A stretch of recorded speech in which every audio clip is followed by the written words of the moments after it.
Pourquoi vous gagnez jamais avec les machines à pince de fêtes foraines? Alors je pense que la plupart d'entre vous ont déjà essayé ces jeux, les machines à pince de fêtes foraines où on peut attraper soit des petites peluches, des montres, tout ça. Et je pense que vous vous demandez pourquoi vous ne gagnez jamais avec ces jeux à pince de fêtes foraines. Et bien en fait c'est très simple, c'est-à-dire qu'il y a deux positions de serrage au niveau de la pince. Alors en fait ça marche comme ceci. Vous allez appuyer sur les boutons, la pince va descendre pour attraper soit une peluche, soit une montre.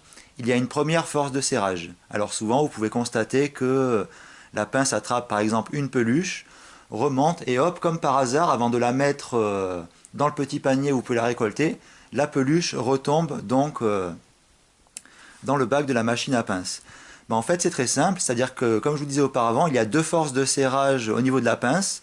Alors, premièrement, lorsque vous allez prendre, donc par exemple une peluche, la pince va avoir une force de serrage assez solide pour maintenir la peluche.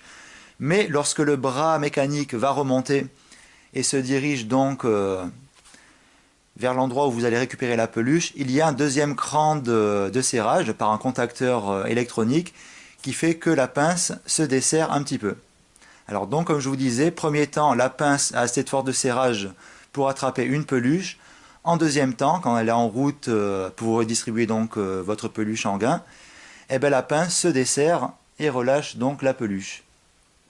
Alors donc c'est un petit système qu'on peut voir si on démonte notamment le mécanisme de ces pinces. Alors comme vous pouvez le constater, vous avez donc des petits contacteurs, ce qu'on appelle des fins de course ou des contacts électriques. Alors en premier temps, la pince va avoir assez de force pour serrer et donc prendre une peluche ou éventuellement une montre. Mais dès qu'elle se met en route pour la redistribuer donc aux joueurs, il y a un deuxième contact électrique qui se met donc en action et qui a pour effet de desserrer un petit peu la force de la pince. Voilà. Alors donc, comme vous pouvez un peu voir donc dans ces schémas, vous pouvez constater que il y a donc quelques contacts électriques et c'est suivant le chemin de la pince que ces contacts électriques sont actionnés. Alors donc, comme je vous disais, premier temps, la pince a assez de force pour serrer, pour prendre donc une petite peluche, et en deuxième temps, la pince se desserre un petit peu et la peluche retombe. Voilà.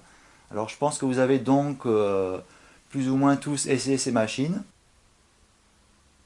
Alors donc en fait, comme dans la plupart des jeux, que ce soit jeux d'argent ou jeux de fête foraine, eh bien on a tendance à laisser l'illusion au joueur de croire qu'il va gagner quelque chose. Mais la réalité en fait, ben, en est tout autre. Voilà.